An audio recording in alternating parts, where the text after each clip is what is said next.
My name is Emma Hartley, 35 years old, and for as long as I can remember, I've been the invisible one in the Hartley family. Not unloved, at least not in the traditional sense, but quietly pushed to the margins, where my successes were politely ignored, my opinions dismissed, and my worth measured only by how much I could support the family without taking any credit. This Christmas was supposed to be just another performance. The Hartley Christmas dinner was always an event. Ornate silverware polished until it gleamed, crystal glasses reflecting the glow of the chandelier, and food served in courses by the staff who had been with us for decades. It was less about family and more about status, a tradition my father upheld as strictly as the accounting ledgers of the company he built. The Hartley name was more than just our surname. It was stamped on the side of the glass headquarters downtown. My grandfather had started Hartley Industrial Solutions back in 1965 with nothing but a single machine shop and a dream. My father, Richard Hartley, took over in the late 80s and turned it into a regional manufacturing powerhouse worth tens of millions. We were, in the eyes of the Boston business world, the perfect dynasty. But perfection has a way of hiding the cracks. Those cracks had been widening for years. My older brother, David, 40, was the golden child, groomed to take over since birth. He had the confidence of a CEO and the work ethic of someone who thought turning up at the golf course counted as a board meeting. My younger brother, Ryan, 32, was the charming wild card, using the family name to start short-lived ventures that Dad bailed out again and again. And me? I was the one who quietly kept the books balanced, who caught operational errors before they became disasters, who modernized systems behind the scenes. My title was Operations Director, but my real job was keeping the company from collapsing under my brother's incompetence. I didn't complain. I didn't fight. I stayed in my lane. Until last Christmas. I arrived early that evening, the snow crunching under my boots as I walked up the stone steps of the Hartley estate.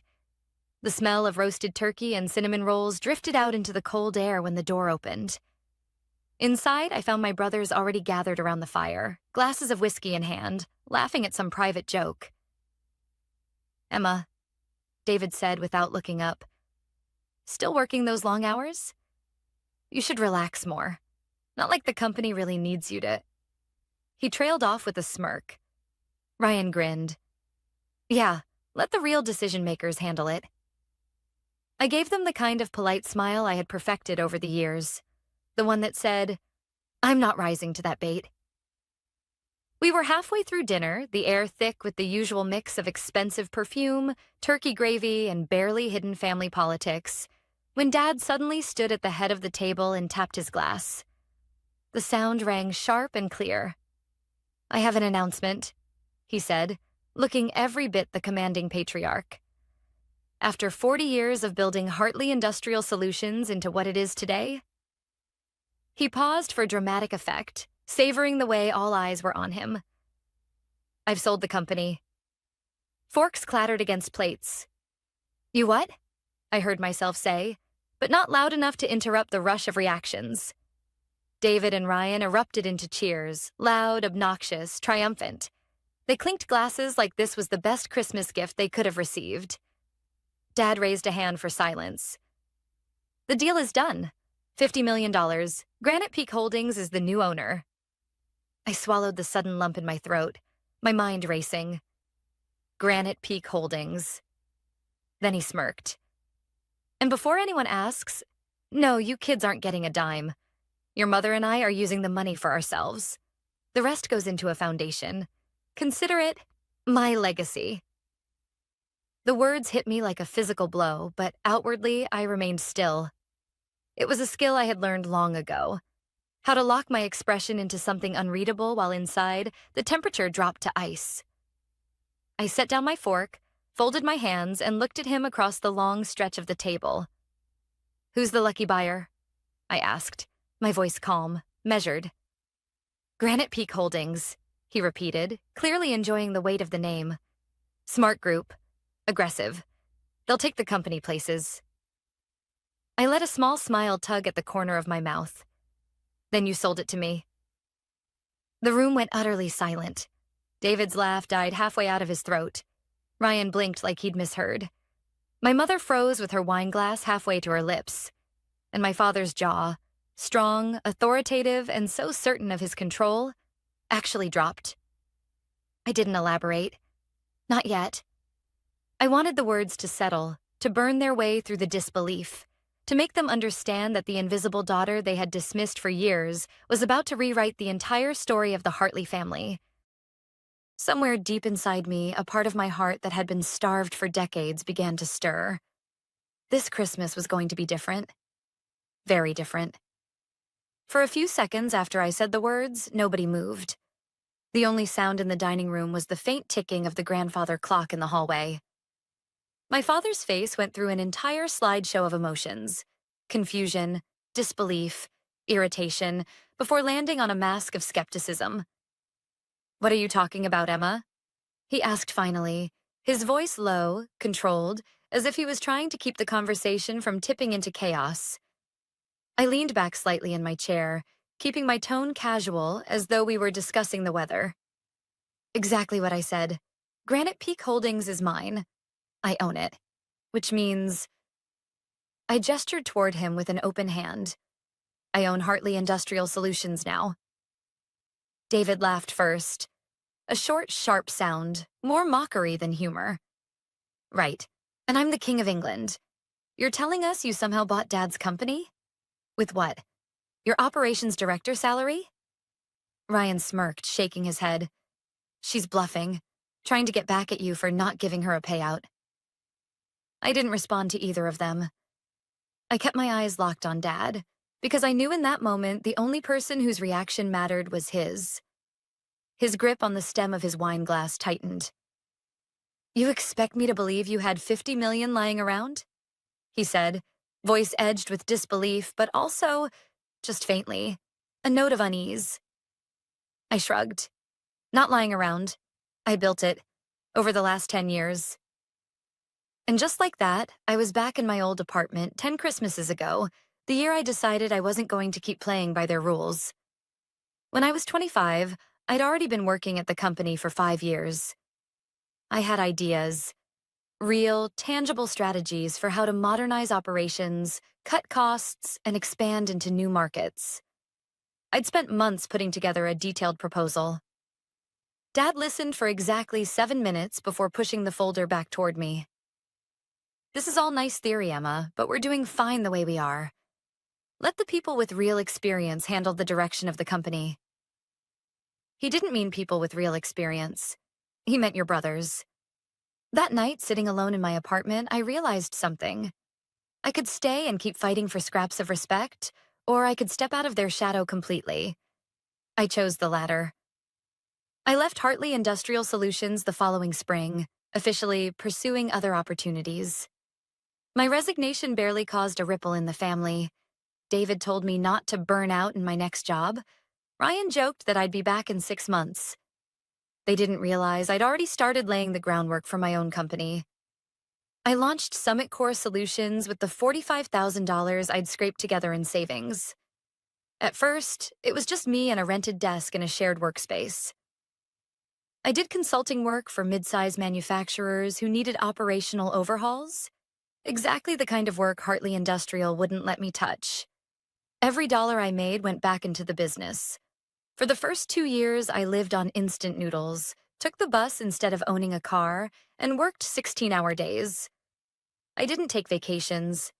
I didn't date. I didn't tell a single family member what I was doing. By year 3, Summit Core was turning real profit. I started hiring people who were better than me in their fields: logistics experts, supply chain strategists, efficiency engineers. We built a reputation for fixing broken systems in record time.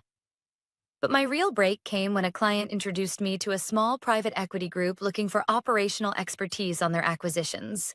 They needed someone who could step in, streamline, and maximize profitability before reselling. It was the perfect match. The group and I partnered on several deals. The profits were life-changing. Eventually, I bought out one of the founding partners and rebranded the firm as Granite Peak Holdings. We went after underperforming but fundamentally solid manufacturing companies, turning them around in 18 to 24 months. And for the last 2 years, I'd been watching Hartley Industrial Solutions like a hawk. Dad's outdated management style, David's expensive vanity projects, Ryan's constant consulting expenses. It was all eroding the company's value. I didn't have to sabotage anything. They were doing that on their own. I just had to wait until the timing was right. 6 months ago it was. Through a network of intermediaries, I made an anonymous offer. My father saw Granite Peak Holdings and dismissed it as just another faceless investment firm. He never even looked beyond the name. Until tonight. I came back to the present, my brothers still staring like they couldn't decide if I was lying or insane. My father leaned forward slightly, studying my face. "You're telling me," he said slowly, "that I've been negotiating with my own daughter for the past 6 months?" "Yes," I said, "and you accepted my offer." David scoffed. "Why would she even want it? It's a mess." I finally looked at him. "Because I know how to fix it, and because it was never yours to ruin." The words hung in the air, sharp and cold. I didn't care that their Christmas had just been ruined. Mine was just getting started. The silence didn't last. "This is a joke," David said, breaking it with a scoff that dripped condescension. "You think you can just stroll in here on Christmas and claim you own the company Dad built? You're delusional." "David." Dad's voice cut through the room like a blade. He didn't look at him, though. His eyes stayed locked on me. "Do you have proof?" I reached into my handbag and pulled out a thin leather folder. Inside were copies of the signed purchase agreements, board approvals, and transfer confirmations. I slid it across the table. "I knew you wouldn't take my word for it." Dad hesitated before opening it, scanning the top pages, his jaw tightening with each line. Ryan leaned over his shoulder, his breath smelling faintly of wine. "Granite Peak Holdings, CEO, Emma Hartley." He stumbled back slightly as if the words themselves had weight. "You hid this from us," David accused. I set my wine glass down carefully. "Yes, and I had to, because if you'd known, the deal never would have happened." "Damn right," David shot back. "You went behind your own family's back." "You mean the same family that's been telling me for years that I had no role in the real business?" I kept my tone even. "That I was too cautious, too small to think big?" Ryan opened his mouth to speak, then thought better of it. Dad closed the folder and leaned back in his chair. "Why, Emma? Why do this? You could have—" "Come to you?" I interrupted. "I did. 10 years ago. And you told me to leave the big ideas to the men in the family." He flinched, just barely, but enough for me to see it. David wasn't done. "What's the plan, then? Fire everyone? Cut costs? Sell off the assets?" I looked at him steadily. "The plan is to fix the company before it collapses completely, which, at the rate you've been draining resources, would have happened in the next 2 years. Ryan's head jerked toward me. "What are you talking about?" "Lavish expense accounts, unprofitable side projects, client relationships being neglected." I let my gaze drift deliberately to David. "And questionable consulting fees that don't seem to go anywhere useful." David's face flushed a deep red. "You can't prove—" "I can," I said softly. "And if I have to, I will." The table went still again, but this time it was a heavier silence, one that felt like it might break under its own weight. Finally, Dad stood, slow and deliberate, pushing his chair back without looking away from me. "We'll discuss this privately," he said. "Now." I followed him down the hallway into his study, the one room in the house where we were never allowed to play as kids, where business was conducted behind a closed mahogany door. When he shut it behind us, the noise from the dining room dulled to a low murmur. He moved to the window, staring out at the snow-dusted hedges, his hands clasped behind his back. "I misjudged you," he said finally. "That's one way to put it." He turned to face me. "You've built something impressive. I'll admit that. But you blindsided me, Emma. On purpose." Yes, I said, because the company needed saving and I knew you'd never let me do it if you had the choice.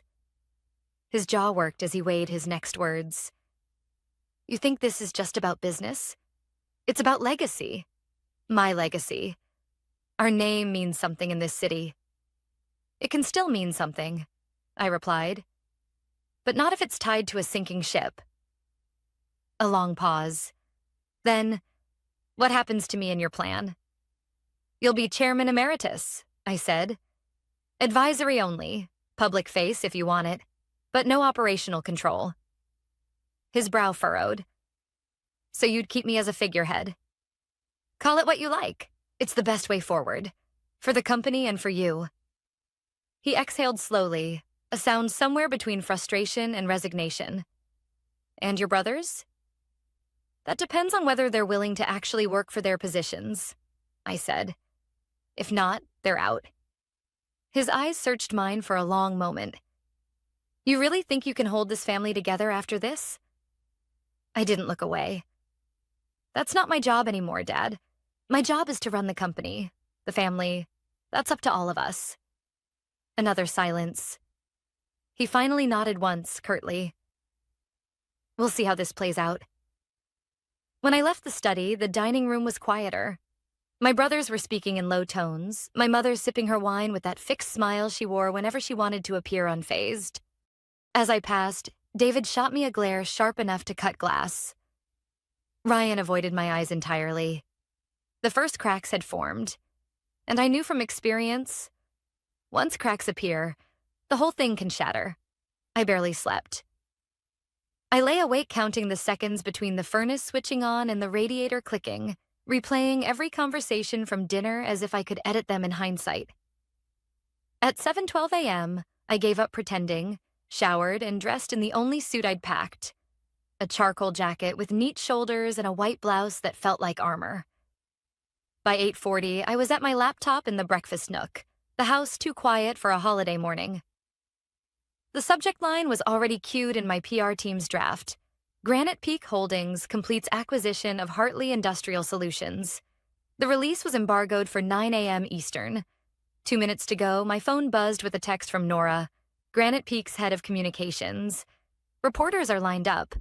Trade press first, then local business desk. Town hall at 11, still good? Yes. We'll start on time, I typed back. At 9 o'clock on the dot, the press wire fired.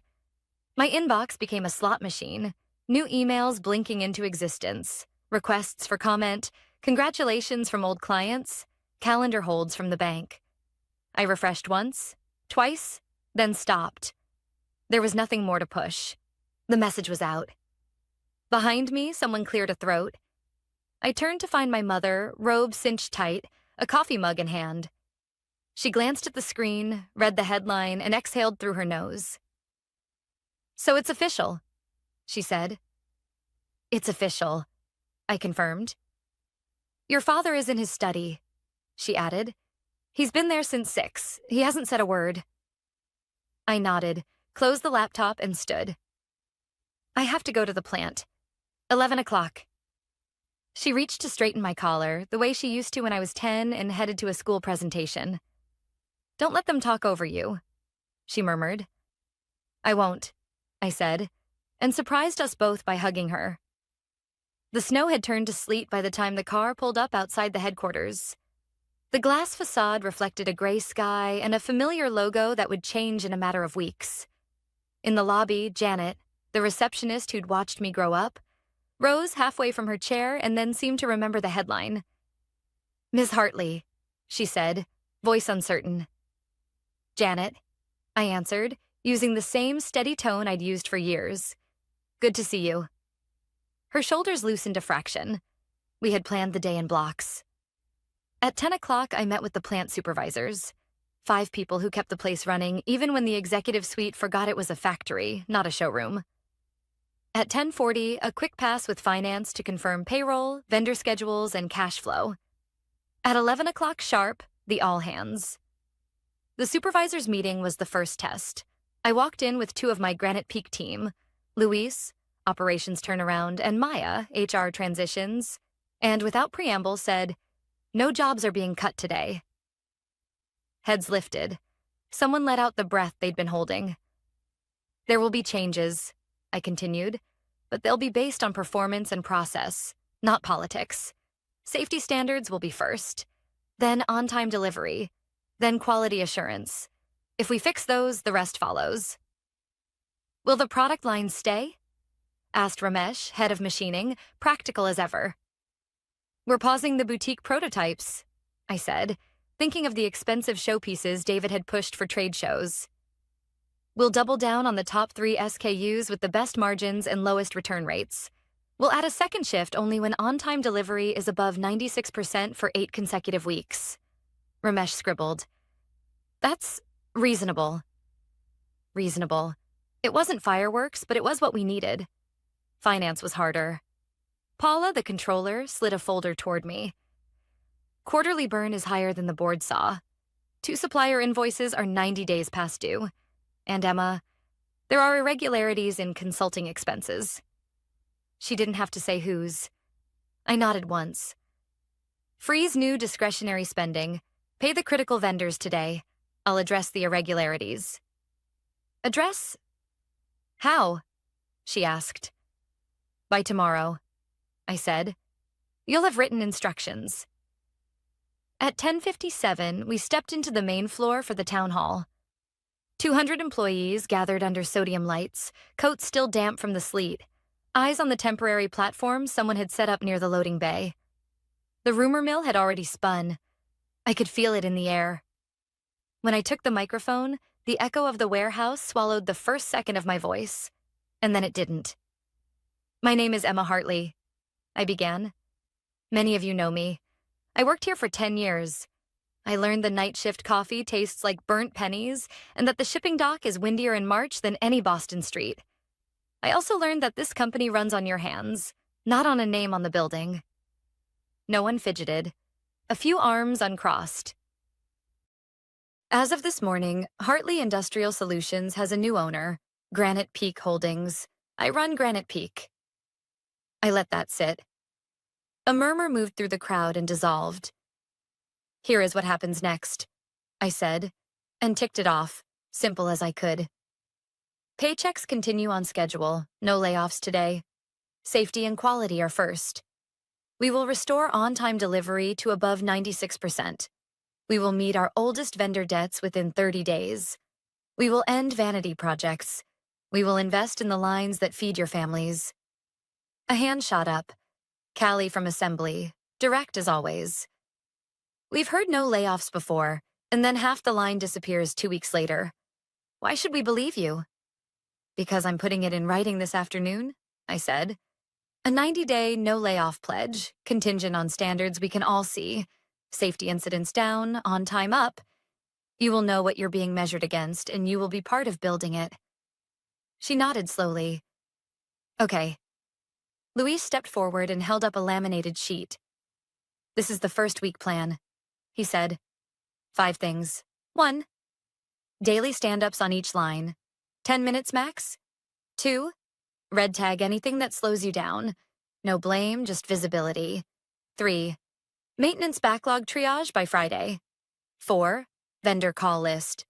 Emma will make the first 5 calls herself. 5. Suggestion box with a bounty.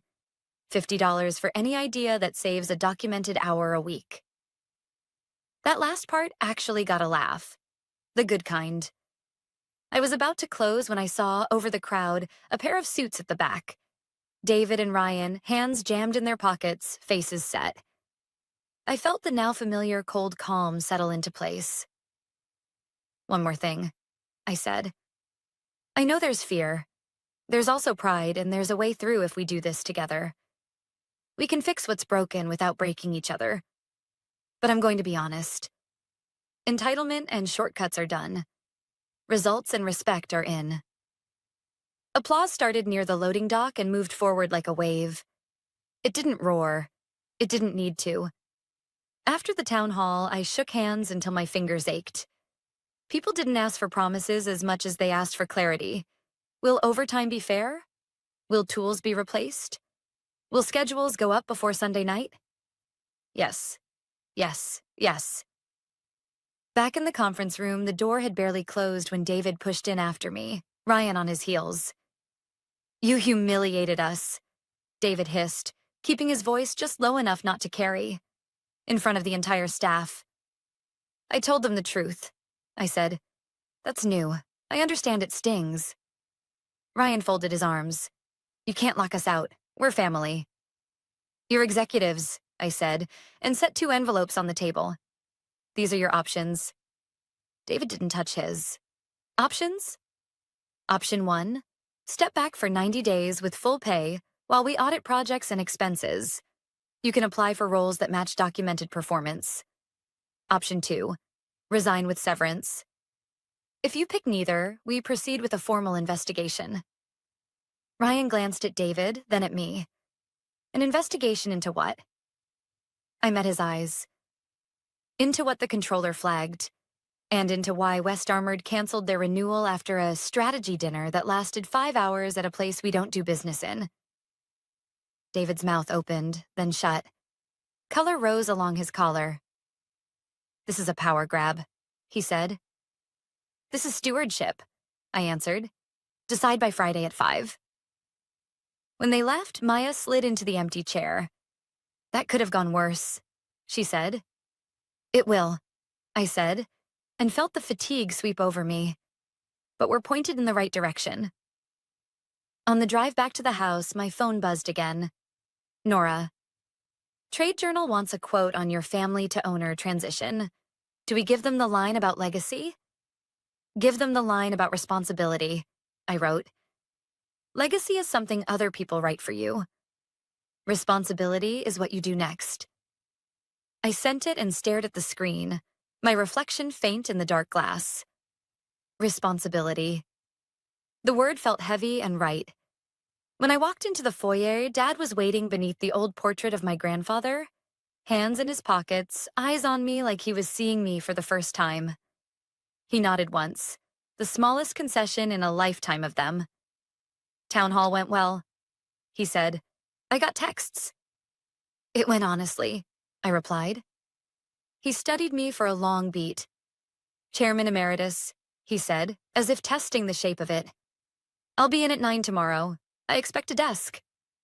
You'll have an office, I said, and allowed myself a small, tired smile. And a calendar invite. He almost smiled back. Almost. I climbed the stairs to my old room and sank onto the bed before I could take off my shoes. The radiator clicked, steady as a metronome. Somewhere below, cutlery rattled faintly in the kitchen, the house resettling after a long day. We had survived the announcement. The real work would start in the morning. By Thursday afternoon, the sleet had hardened into ice. The parking lot outside headquarters looked like a glass lake under the sodium lights. I'd been in back-to-back meetings since dawn. Vendor negotiations, plant walkthroughs, another tense budget review with finance. But the meeting I'd been waiting for was still ahead. At 4:45, Maya stepped into my office. They're here, she said. I knew who she meant. David and Ryan. They came in together, shoulders squared, that familiar blend of defiance and entitlement in their posture. Both held the sealed envelopes I'd given them on Monday. David dropped his on the desk first. We've discussed your ultimatum, he said. We're not stepping down. We're not resigning. We'll fight you if you try to push us out. Ryan followed, his jaw tight.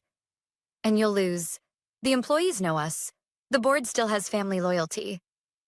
I leaned back, keeping my voice steady. Then I guess we move to option 3. David snorted. There was no option 3. There is now, I said, sliding a thin folder across the desk. It's the result of the forensic accounting review. It covers the last 18 months. Expense reports, vendor invoices, consulting contracts. David didn't touch it.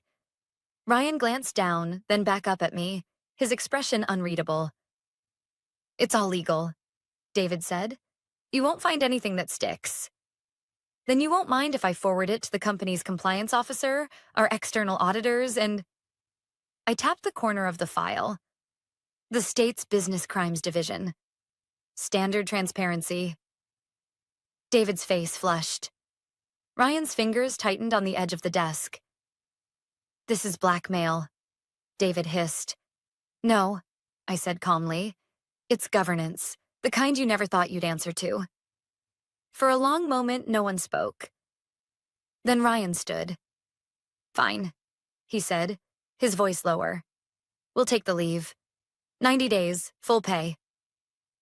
David whipped his head toward him. What are you? It's a better fight from the outside than from a courtroom, Ryan said, not looking at him. David's protest died halfway out of his mouth. He snatched up the folder, shoved it into his briefcase, and walked out without another word. Ryan followed, pausing just long enough to say quietly, You've made enemies today, Emma. Careful you don't become one yourself. When the door closed, I let out a breath I didn't realize I'd been holding. Maya stepped in a moment later with a small smile. That's 2 down. 2 on ice, I corrected. Not down. The next week was a blur of activity. We put the no layoff pledge in writing. Safety meetings started at 6:55 every morning. Clockwork. Vendors who hadn't answered my calls in years now picked up on the first ring. The maintenance backlog shrank. Employees began stopping me in the hall. Not to complain, but to offer ideas. Janet at reception suggested a shift swap board that cut absentee disruptions by half. Callie from assembly proposed a jig redesign that shaved 20 seconds off each unit build. $50 each, as promised. The more progress we made, the more I noticed something else. The looks. Some from relief. Others from quiet suspicion. A few from open resentment. Those who'd benefited from the old system's chaos. I didn't try to convert them all. Respect was earned in results, not speeches. 2 weeks later, on a crisp Friday morning, we held our first open-floor progress meeting. Safety incidents had dropped to 0. On-time delivery was at 94%, close to our target. One vendor sent coffee and pastries to the loading dock in thanks. When the meeting ended, I stayed behind on the floor, walking the lines. That's when I saw my father leaning against a pallet stack, hands in his coat pockets, watching. You've made changes, he said. Yes, I answered, stopping beside him. They'll work, he added after a pause. If you can hold the line. It was as close to approval as he'd ever given me. Why did you sell? I asked quietly. He was silent for a long beat. I thought none of you had the stomach for it anymore, he said finally. The market's harder, margins tighter. I wanted out before it ate the rest of me. And now? I asked. He glanced at me, a flicker of something almost like pride in his eyes. Now I'm curious. 3 months later, Granite Peak renewed every key contract Hartley Industrial had been at risk of losing. We added a new logistics partner, cut defective returns by 40%, and finished the quarter with a profit for the first time in 2 years. David and Ryan never returned. David's consulting expenses had found their way into a quiet settlement agreement. Ryan had taken a VP position at a smaller firm in another state. On the first day of spring, I walked through the plant as the morning sun lit the steel beams above. Workers moved with a rhythm I hadn't seen in years. Not rushed, not sluggish, just steady. Janet waved from the front desk as I left. You're early out today, Ms. Hartley. Just Emma, I said. And yes, it's family dinner night. At 6 o'clock, I set the table at my mother's house. Dad arrived late, coat dusted with sawdust from his new woodworking hobby. As we ate, conversation stayed light. Weather, neighbors, the Red Sox's chances this year. When dessert came, Dad lifted his glass. Not slammed, just raised. To the business, he said. Still in the family, after all. I met his eyes over the rim of my glass. Still in the family, I echoed. In the weeks after, I thought about that night at Christmas when he told me I'd get nothing. How quickly they'd written me off and how satisfying it was to prove them wrong. Not with shouting or threats, but with planning, patience, and execution. The powerful message wasn't in the victory, though. It was in the work that came after. The day in, day out grind to make it better. to make it last. Revenge is sweet, but responsibility is what changes everything. And as I locked my office that evening, I knew I hadn't just bought back the family business. I'd rebuilt the family's name.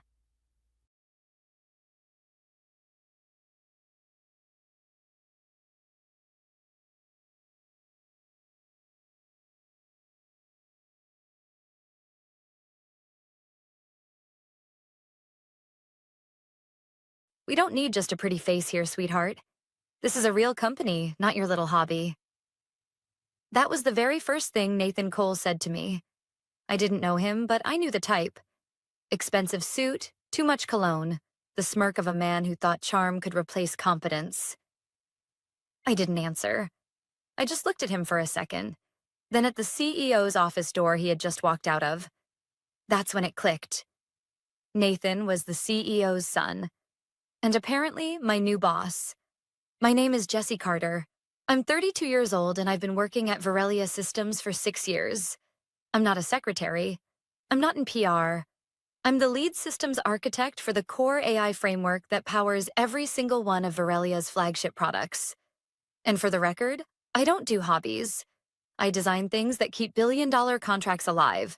It was 8:15 a.m. on a Monday. First day for our new leadership team, as the email last week had called it.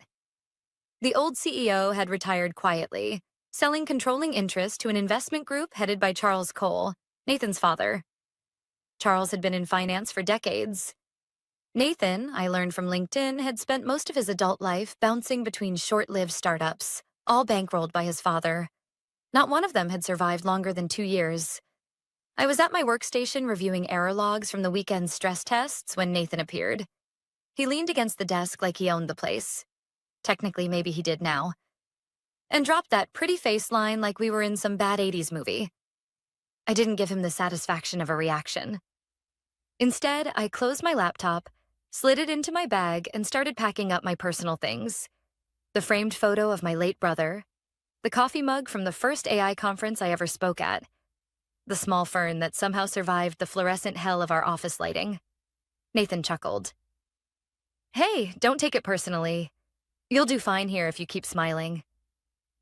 I didn't bother looking at him, because while he was talking, my mind was already replaying a very specific conversation I'd had 3 years ago with my patent attorney. Most people don't realize how patents work inside a tech company. If you develop an invention on your own time, with your own resources, and you file the patent under your name, it's yours until you sign it over. That was the arrangement I had with Verelia. I would create core systems, license them internally until we formalized a transfer, then get compensated accordingly. It was in writing, in my contract.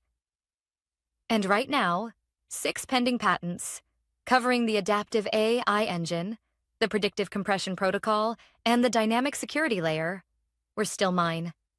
Mine, not Verelia's, and certainly not Nathan's.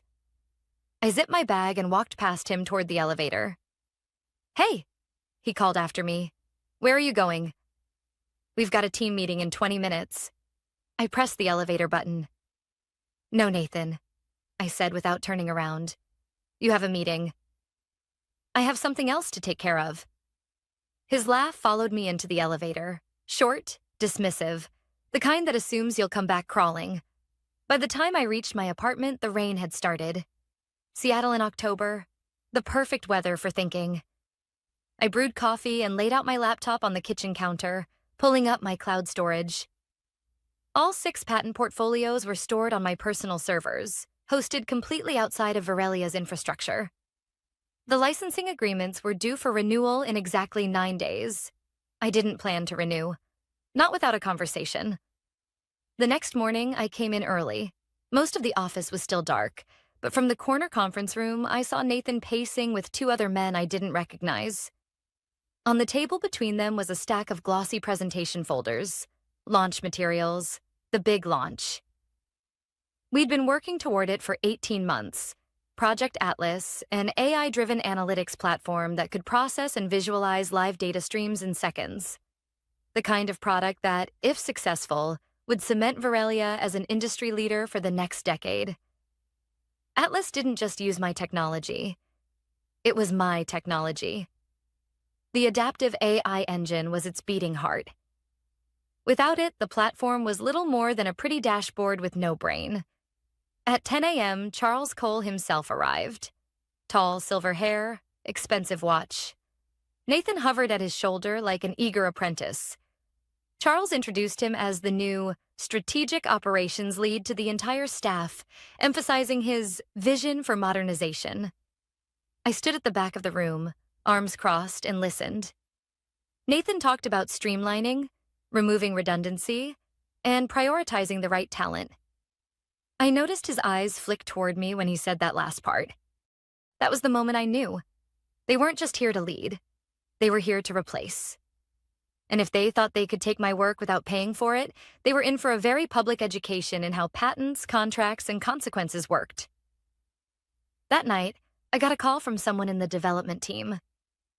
"You didn't hear this from me," they whispered, "but Nathan's been asking the engineers to document everything about your AI engine. Full architecture diagrams, source code, the works. Says it's for knowledge sharing." My fingers tightened on the phone. I'd seen this playbook before. This wasn't knowledge sharing. This was asset capture. And if Nathan thought I was just going to sit quietly and let it happen, he was about to find out how wrong he was. Because I already had a plan. And it started with walking out of that building with my entire patent portfolio in my bag. The next morning, the office felt different. It wasn't that people were acting strangely. They weren't. But there was a new undercurrent, a subtle shift in posture and tone. Conversations that used to pause when I walked by now continued, but quieter, like they were about something I wasn't supposed to hear. I'd been in corporate long enough to recognize the signs. Someone, somewhere, had decided my role was under review. At 8:12 a.m., I opened my inbox to find 3 meeting invites I'd never received before, all for Project Atlas documentation review. The organizer, Nathan. The attendees, senior engineers, 2 new consultants I didn't know, and not a single member of the legal or patent team. That was my first hook of the day. The second came 10 minutes later when I got a Slack message from one of the junior developers. "Jesse, did you approve giving the consultants full repo access? They're downloading the entire AI framework." I typed back, "No. Who authorized it?" The reply was immediate. "Nathan said it was cleared by you, but it's not, right?" I didn't answer. I didn't need to. From my desk, I could see Nathan in the glass-walled conference room. He was leaning back in a chair, arms spread like a king surveying his court, while 2 engineers projected my framework's architecture diagrams onto the wall. That wasn't documentation review. That was a blueprint theft in broad daylight. I forced myself to stay calm. I knew something they didn't. Without the licensing agreement, the code might as well be an empty shell. The patents were mine until signed over, and right now that contract was sitting unsigned in my apartment drawer. Still, this meant my timeline had just changed. If they were moving now, I had to move faster. At 10:30 a.m., Nathan appeared at my desk, holding a coffee he clearly didn't make himself. "Morning, Jesse. Just wanted to let you know we're working on streamlining Atlas for launch, making sure everyone's aligned." I kept typing. "Is that what you call giving external consultants unrestricted access to proprietary code?" His smile didn't falter, but his eyes narrowed just slightly. "Transparency builds trust." I met his gaze. "And theft builds lawsuits." For a fraction of a second, he froze. Then he laughed, low and dismissive. "Relax, sweetheart. No one's stealing from you. It's all company property." I didn't bother reminding him that wasn't true. Not yet. I just saved my work, closed my laptop, and said, "If you're that confident, I'm sure you won't mind me double-checking with legal." The flash of irritation across his face was all the confirmation I needed.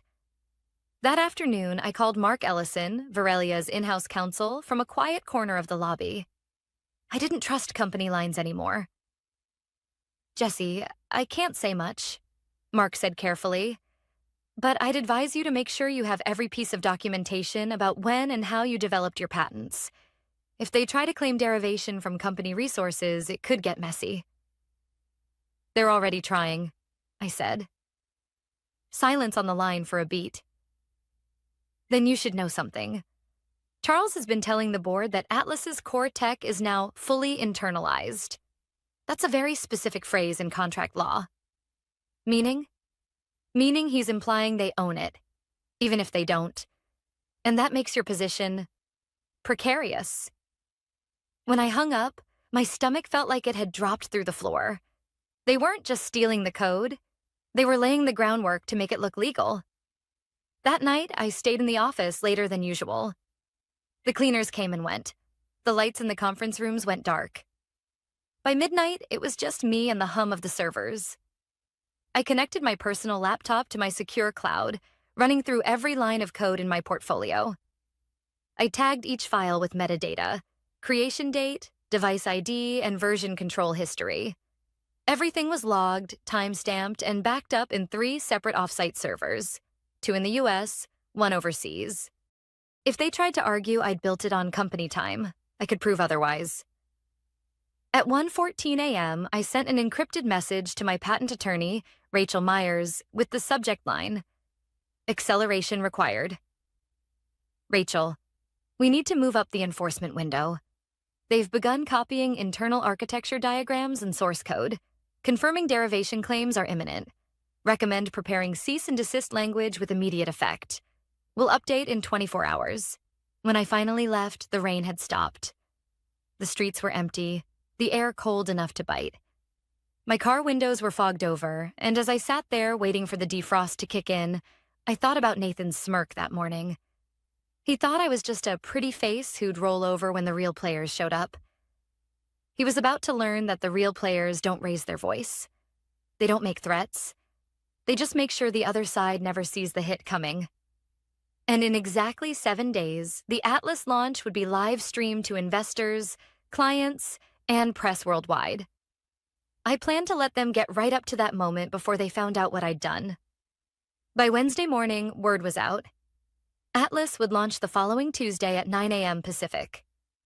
The announcement went out in an all-staff email from Charles Cole himself, full of buzzwords like market disruption, strategic advantage, and visionary leadership.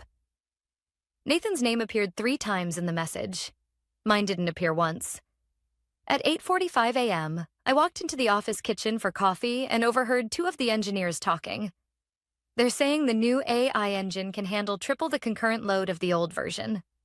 One whispered. I didn't say anything, but my hands tightened on the coffee pot. There was no new AI engine. There was my engine, which they'd been scrambling to map out piece by piece. Any triple capacity claim was either marketing spin or pure fantasy. At 10 a.m., I got a meeting invite titled Pre-Launch Technical Briefing. The attendees included the board, Charles, Nathan, and the new consultants. My gut told me this wasn't a normal briefing. It was a control grab. When I arrived, Nathan was already at the head of the table, sleeves rolled up like he'd just come from solving the world's problems. He clicked through slides full of colorful graphs and bullet points. This, he said, pointing to a performance chart, is the future of Atlas. I recognized the chart instantly. It was based on my original benchmark tests from months ago, before they'd even begun modifying the system. Nathan's eyes flicked toward me for just a second. He knew I recognized it. Charles leaned forward. Jesse, I understand you've been involved in Atlas from the beginning. Any concerns about the launch? I met his gaze. Only that the benchmarks you're showing here are from a different version than the one currently being built. The room went quiet for a second too long. Nathan laughed it off. Jesse's just being cautious. She's protective of her work. And that's a good thing. I didn't push further. Not here. Not yet. That afternoon, I got a call from Rachel, my patent attorney. They filed a motion to clarify ownership of the AI engine, she said. It's not a lawsuit yet, but it's a signal. Meaning they're hoping I'll cave? Exactly. They're betting you'll hand over the patents to avoid a fight before launch. My advice? Don't respond until we deliver the cease and desist. When can we send it? Monday morning, 10 a.m. That's early enough to create panic. late enough they can't pivot before Tuesday's launch. That night, I stayed late again, not to change the code, but to audit it. Every instance of my patented algorithms was still embedded in the Atlas build. Without them, the authentication layer would revert to basic username password verification. Technically, they could still launch like that, but it would be like leaving the front door unlocked in a bad neighborhood and then broadcasting the address on live television. On Thursday, Nathan called me into his office. "Look," he said, pretending to be casual. "I know we got off on the wrong foot. You're smart, you're valuable, but this is a new era and the way we do things is changing." Changing how? For starters, we need to think bigger, and that means making sure Atlas belongs to Verelia, not any one person. I folded my arms. "So this is the part where you tell me to sign over my patents." His smile widened. "It's just paperwork. You'll be compensated." I kept my voice level. "Send it to my lawyer." By Friday, the consultants were working around the clock, combing through every piece of documentation I'd ever written. I watched them out of the corner of my eye, knowing they still didn't understand the one thing that mattered. The core authentication framework wasn't physically housed on Verelia's servers. It was on mine. Saturday morning, my phone buzzed with a text from one of the junior engineers. "Nathan just told the board Atlas is independent of your tech now." He's lying. The build still calls your framework 326 times on login. That was the third hook. Nathan wasn't just arrogant. He was reckless. If they launched with my tech without a licensing agreement in place, it wasn't a gray area anymore. It was textbook patent infringement.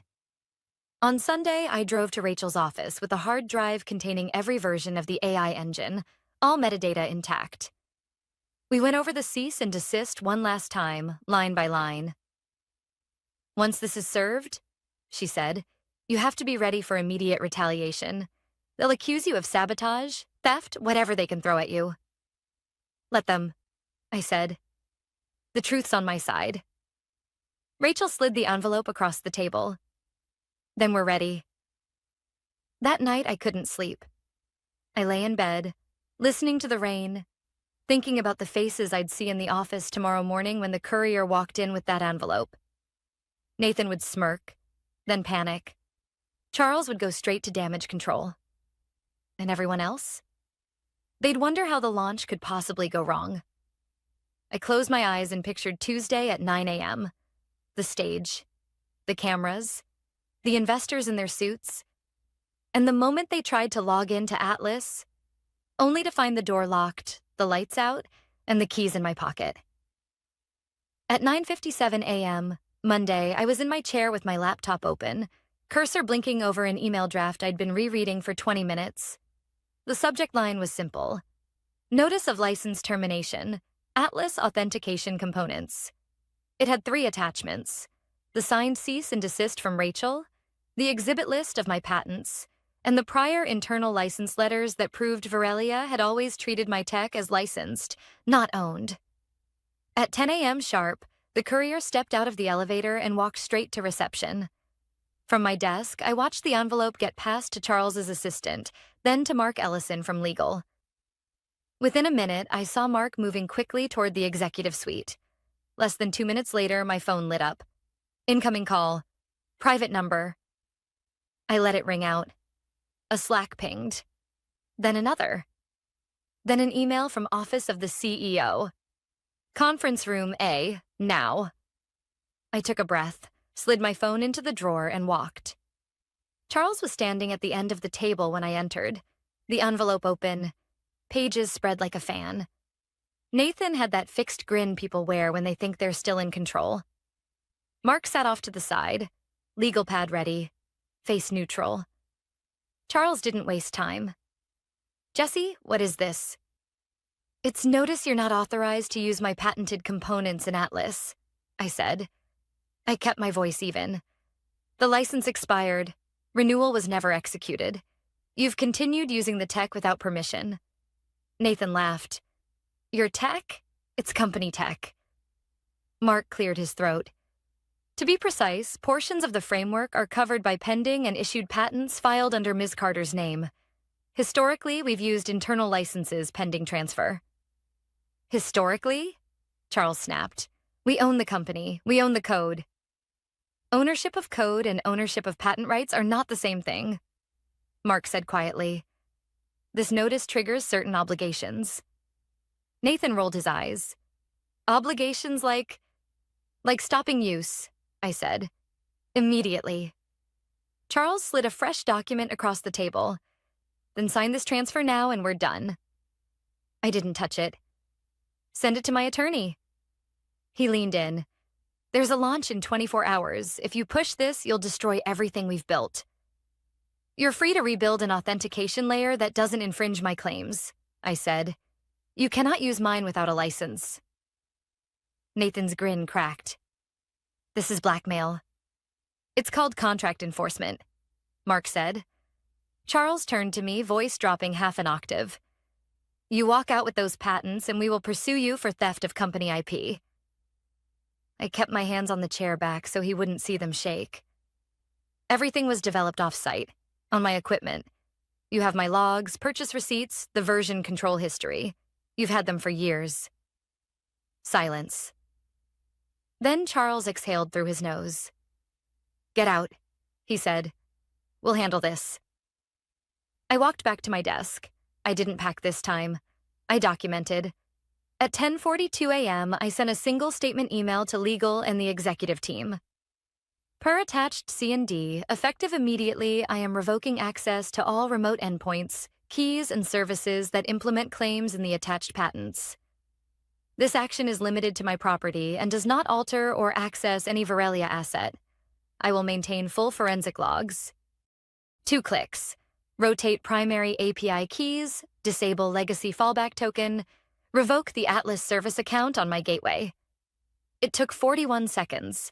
The system continued running on cached sessions. No active user was kicked. If they stopped touching my endpoints, nothing would break. Yet. By 11:15 a.m., Slack went loud. Engineers, who changed the auth gateway?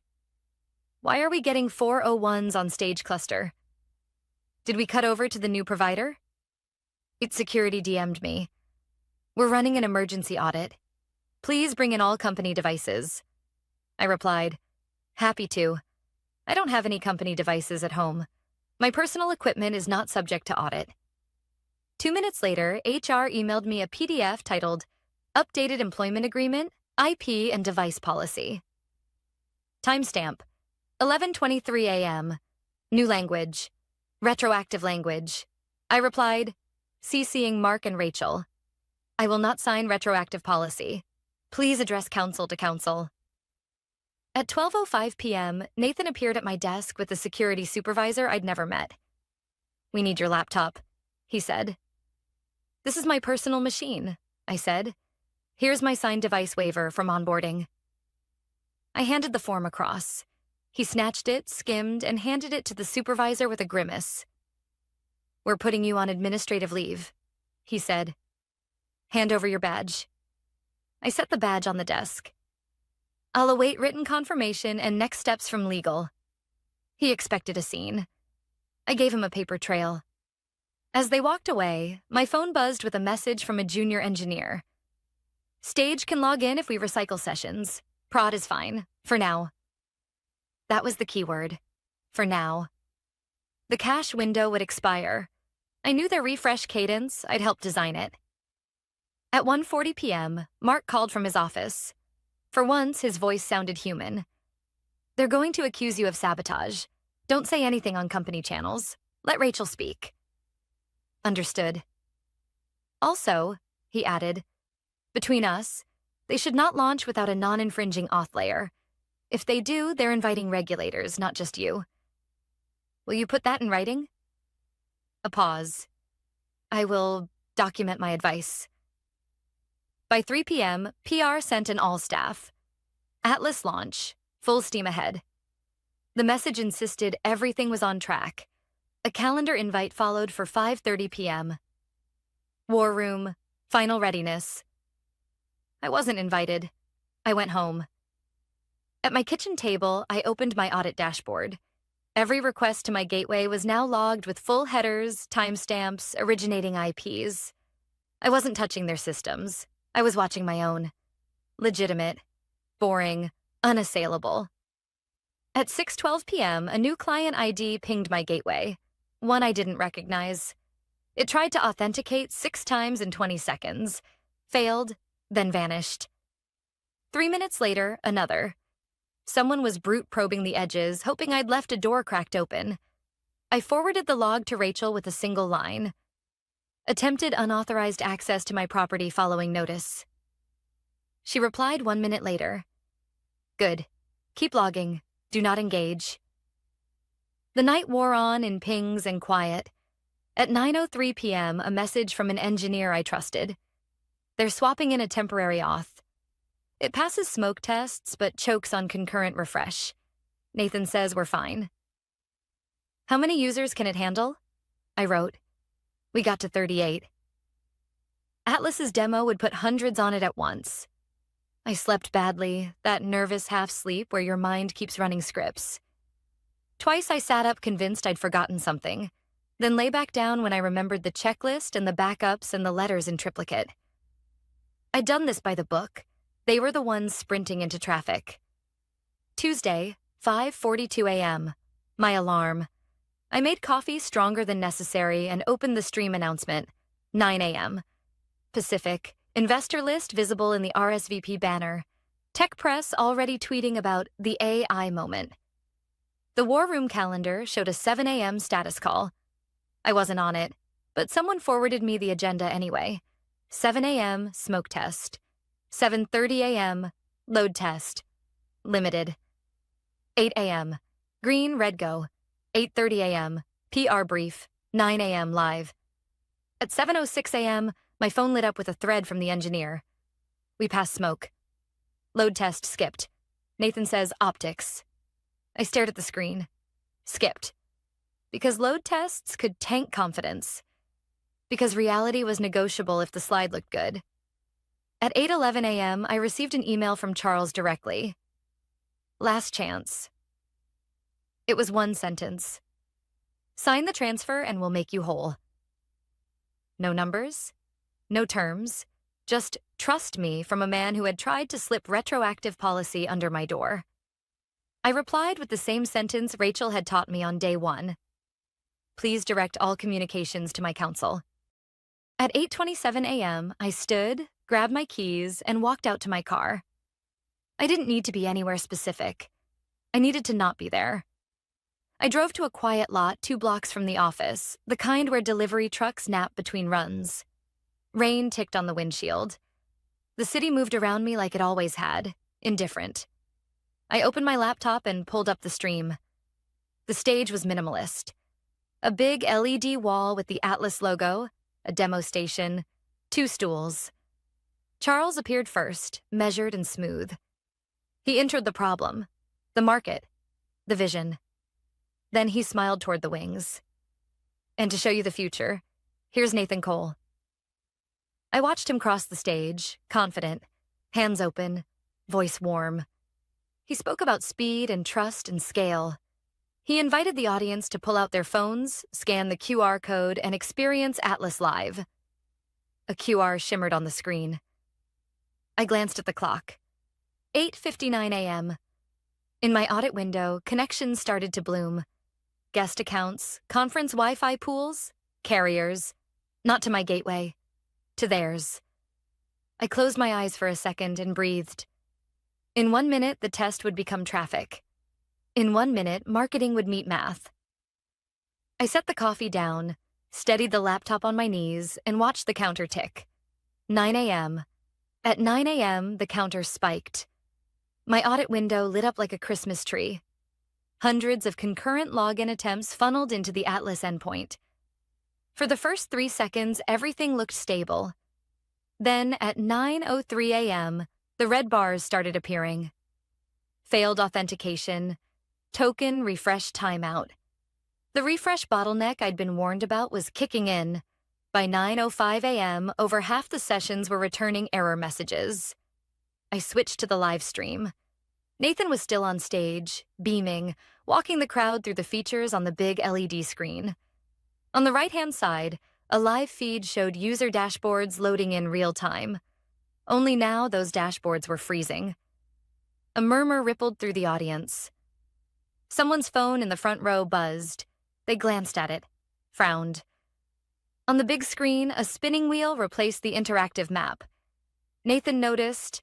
I saw it in the quick flick of his eyes, but kept talking. By 9:07 a.m., the failures were unavoidable. The spinning wheel gave way to red banners. Error, unable to connect to authentication server. It wasn't just the demo accounts. It was everyone. Nathan's smile faltered for half a second before he turned toward the wings. Off camera, someone was frantically waving. He chuckled into the mic, voice pitched too high. Looks like we've got some live launch jitters. The team is on it. Let's give them a round of applause. The applause was thin. Back in my audit logs, the requests were stacking up and failing instantly. Their temporary authentication layer simply couldn't handle the load. And because they'd ripped out the caching bridge that had bought them a few days of breathing room, there was no safety net. At 9:12 a.m., the live stream cut away from the failing demo screen and switched to a promotional video. Glossy stock footage of diverse teams smiling over laptops.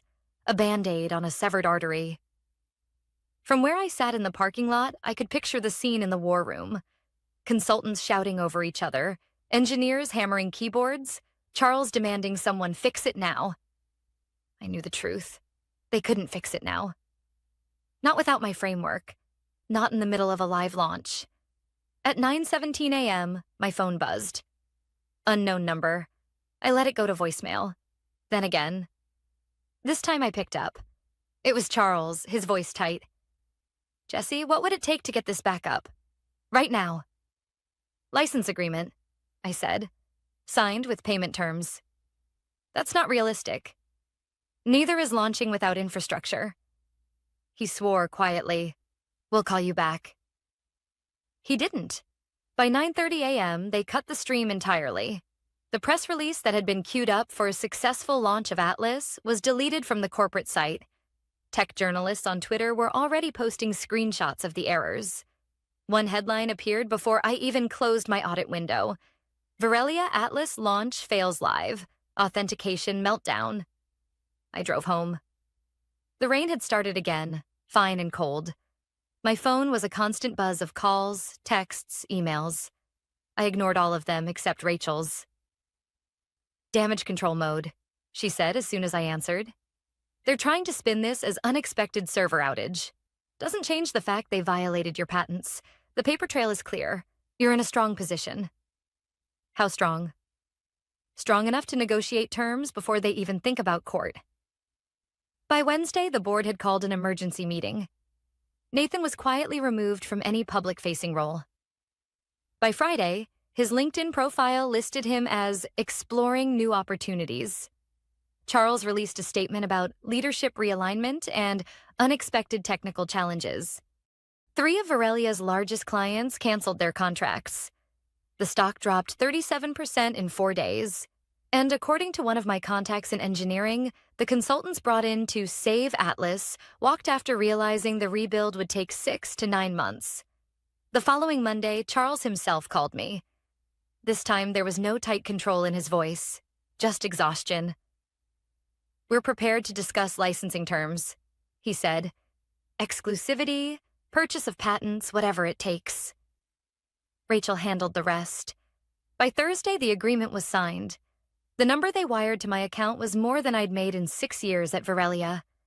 In exchange, they got a 3-year non-exclusive license to my tech, just long enough to survive the rebuild without going under completely. I didn't go back to the office. I didn't even keep in touch with the people I liked there. I spent 2 weeks decompressing, then started sketching out something new. By January, I'd incorporated my own company, Aegis Logic, specializing in secure, adaptive authentication systems. Within 6 months, we had contracts with 2 of Verelia's competitors. Betrayal? They limped along for a while. When the 3-year license ran out, they tried to build their own system from scratch. It never matched the performance or security of my original framework.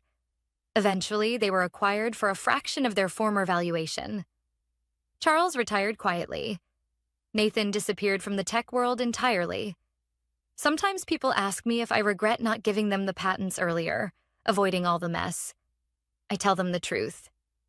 If someone shows you they don't respect you, they won't respect your work either. And in tech, in any field, your work is your leverage. The day I walked out with my portfolio in my bag, Nathan thought he'd humiliated me. But that's the thing about people who underestimate you. They rarely look back until it's too late to change the ending. And this ending? This one was mine.